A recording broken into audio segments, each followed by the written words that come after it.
Welcome to the Catalyst Sale Podcast with Mike and Mike.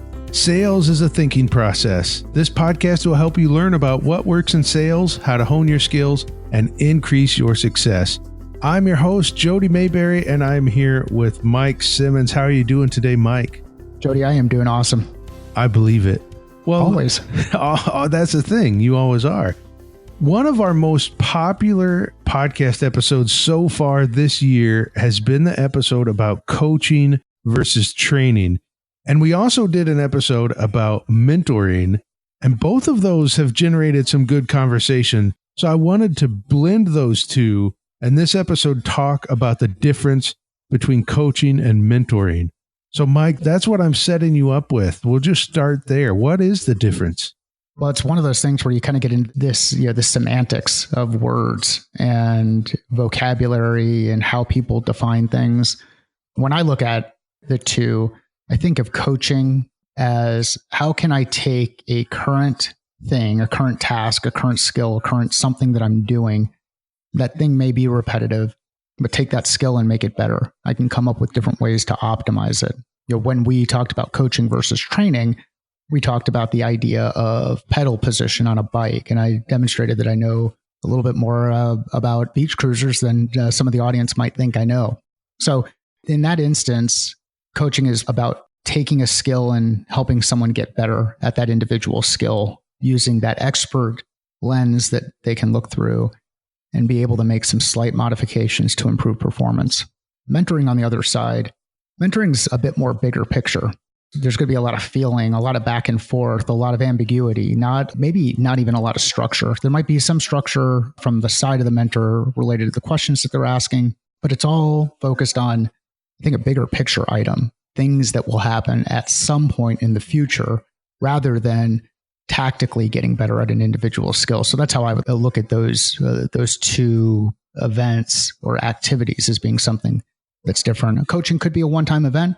Mentoring should be over an extended period of time because there's a lot of give and take in a mentor-mentee relationship. There's figuring out communication style. There's figuring out fit. There's building a relationship.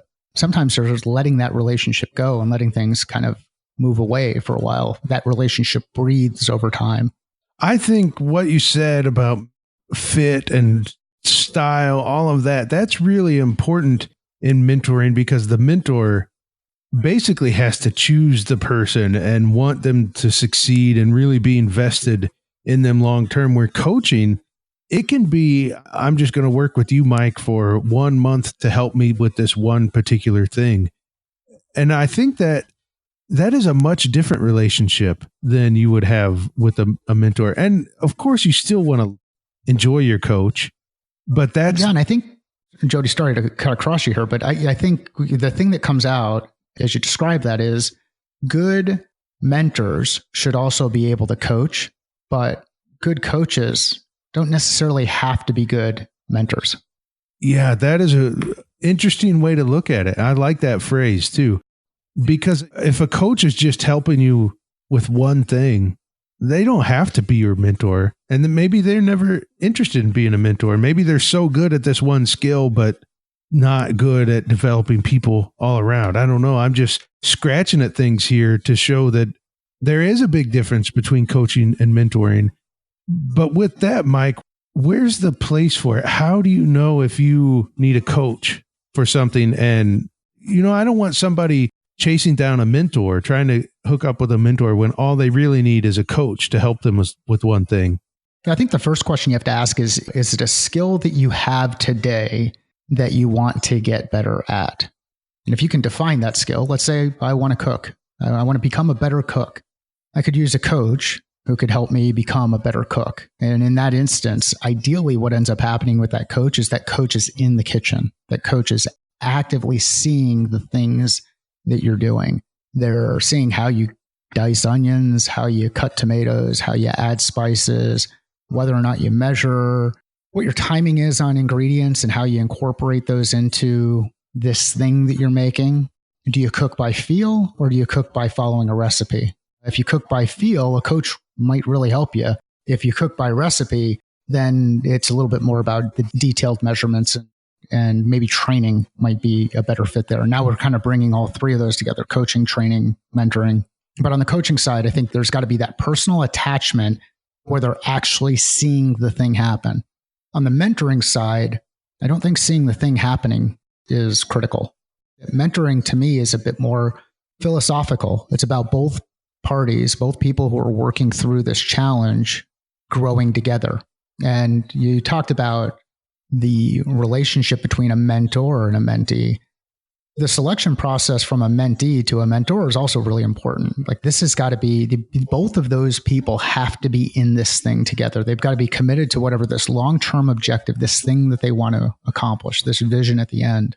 Where on the coaching side, it's a bit more tactical. I want to get better at, maybe it's asking effective questions. I want to get better at facilitating a meeting. You could not work with a coach who's going to help you get better at facilitating a meeting if they don't actually see you facilitate a meeting. If they don't see that, you're missing a significant portion of the coaching that they should be able to provide, because that coach needs to see things from their perspective, not just what you convey to them. That is a good point. I know although we probably try not to do it, you and I often come back to sports on this. The only sport I pay attention to is hockey. And I look at that and say, gosh, if there's one particular skill you need to, like if you need to improve your skating, you just find a skating coach. And like you're saying, they've got to be out there. They've got to see you do it. Otherwise, I mean, how do you help somebody improve something like that just with notes or a lecture? You've actually, with a coach, they've got to be there with you to help you do it. Have you ever worked with a coach, Mike? Yeah, most of the time that I've worked with coaches, though, it's been, things like athletic performance. I've had coaches work with me on positioning during lifts to make sure that I'm following the fundamentals. I've had coaches work with me when I played football back in the day. Coaches work with me when I played hockey. I have not, though, worked with a leadership coach to improve leadership capabilities, as an example. I've not gone that route. I have certainly received coaching from people I've worked with, and I ask for coaching from people I work with as a follow-up to just about any conversation that we have with a client, or just about any presentation that's delivered. I spoke recently at an event down in Orlando, and immediately following the event, I asked for some coaching from some of the people who were in the crowd, people who I knew who were in the crowd.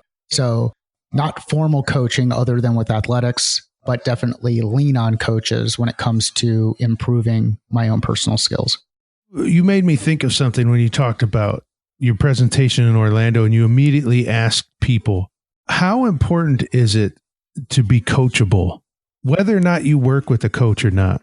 I think we've mentioned this a couple of times on different episodes, but when I think about our responsibility as parents for our kids is to help them be coachable, or help them be of the mindset to be coachable. Being coachable is critical. If you are not coachable and you go into a situation where you're trying to improve your own personal skills, or let's say you go into a situation where you don't even realize you need to improve your personal skills. You just have this huge ego and you're certain you're able to do whatever that thing is that you do well. You're the best. How are you ever going to advance yourself? How are you ever going to move forward? How are you ever going to grow from where you are today? So being coachable is extremely important. It's one of the reasons as we go through our hiring process and practice, we like to look at people who have an athletic or competitive background, whether that's in sports, whether it's in dancing, it could be in band, it could be in a spelling bee. They are focused on getting better. If they're focused on getting better, then in most cases they are coachable. Now, they might not be coachable by everybody. You may still need to find the right fit between someone who can work with their style. But if you're not coachable, I don't want you part of the organization. That's a big statement. I think it drives home the point of how important it is. My next question for you, how do I know if I should work with a coach? I think if you look at yourself in the mirror and you say, I need help, I think I can get better at this, then you maybe you should be looking at a coach. And then what you do is you start to talk with people who've done that thing before. And you ask them for feedback and you ask them for engagement and you share some things with them. And if you find out that that is helping to improve your skill, then maybe a more structured relationship with the coach is important. If you don't want to get better, then there probably isn't a reason to go looking for a coach. What else do you want people to know about coaches? If I'm considering working with a coach, what do I need to know before going into it to make sure I get the most out of it? First thing I think everybody has to have is an open mind to the idea that you can learn something from just about anybody. Because anybody you're talking to, anybody you're working with who has gone through that skill has a different perspective. So think of the hockey coach focusing on skating. They probably have seen many different techniques when it comes to skating, and they can quickly identify based on someone's stride what they should be working on. Or do they have tight hip flexors? Do they have a tight hamstring? Are they getting too choppy? I mean, this starts to get into some pretty specific details around skating, but they have this level of expertise or experience where they've seen many more scenarios of that skill that you're trying to get better at. So you're leveraging that collective intelligence, that experience.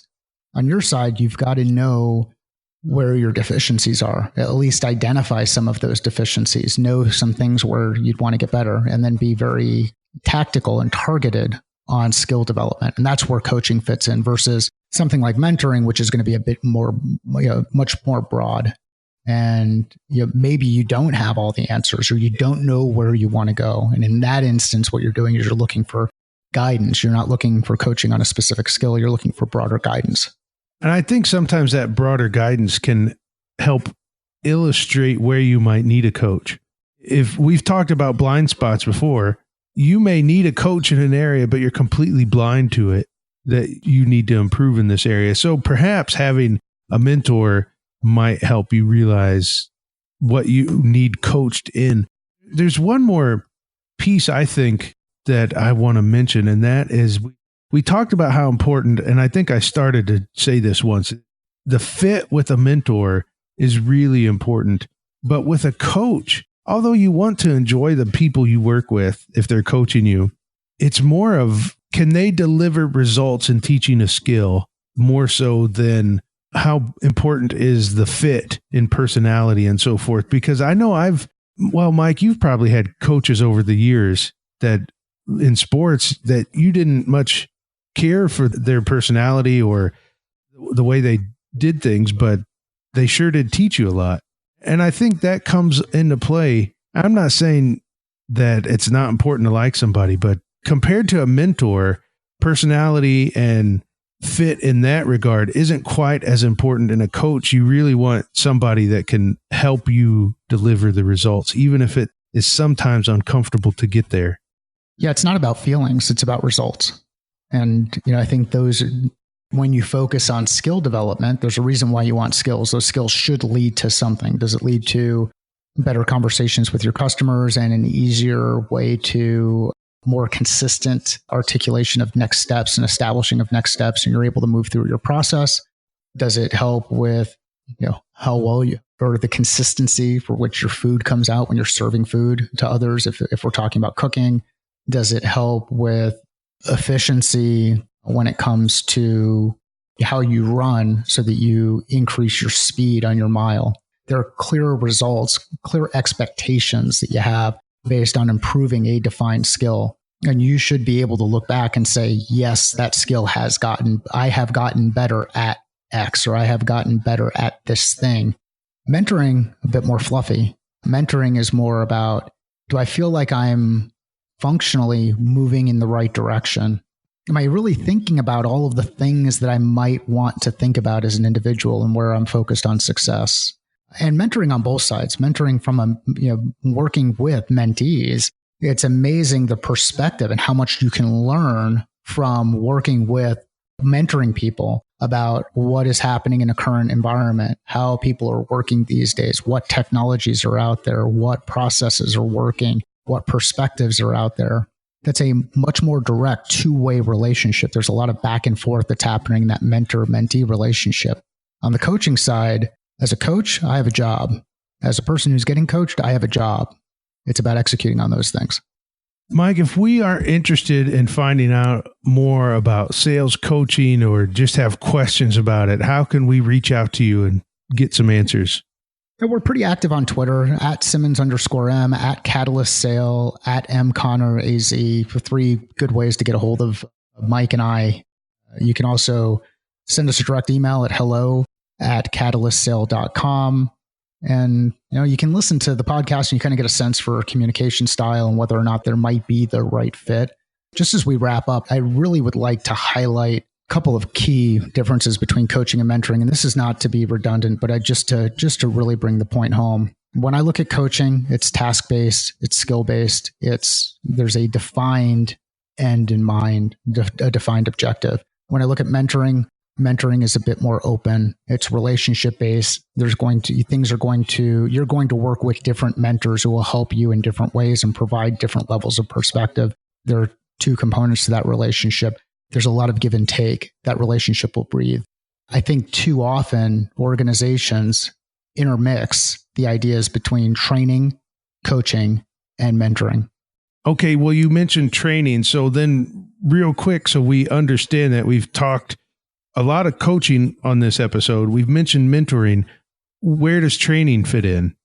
So, and I know we've talked about this on a podcast before where we talked about that difference between training and coaching, but training is going to be a bit more structured from the standpoint of I've got a defined set of objectives and I am looking in training. It could be one-to-one, but in most cases it's one-to-many. There's some clear stages or clear steps that are defined that will help person get from point A to point B. So training might fit in. We'll talk about this in the context of swimming. Training might work really well when you've got a kid who's just learning how to swim. So you start focusing on some ideas. How do you get comfortable in the water? How do you get comfortable working on your stroke? How do you get comfortable with being with your head underwater for an extended period of time? If you're out in the ocean, how do you get comfortable with waves coming at you? So training, when I look at that, it's going to be structured. It could be one-to-one. It could be one-to-many. Coaching, on the other hand, would be a bit more specific. I've been swimming freestyle for 2 years. I want to improve my stroke so that I can become much more efficient. So there's a very technical thing that I'm going to work on related to improving that stroke. It might be hand position. It might be breathing. It might be body position.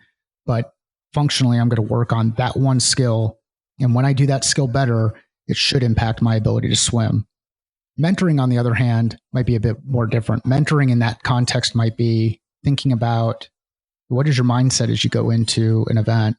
What is your mindset when it comes to training? How do you think about nutrition? How do you think about what your long-term overarching goals are? How do you, in this back and forth conversation of here's what I feel before I'm getting ready to start in a swimming event. Here's what I feel as I'm going through that event. Here's what I feel related to something else. So that's how I would look at those 3 things. And I think the key component that's important in all of these is figuring out what your ultimate objective is. Is your objective to learn something new? That might be training. Is your objective to improve a skill? That would be coaching, direct skill. Is your objective to improve kind of your being and perspective and your focus? Mentoring might be a better fit. All right, Mike, this was another great episode. Thank you so much. And thank you for listening to the Catalyst Sale Podcast.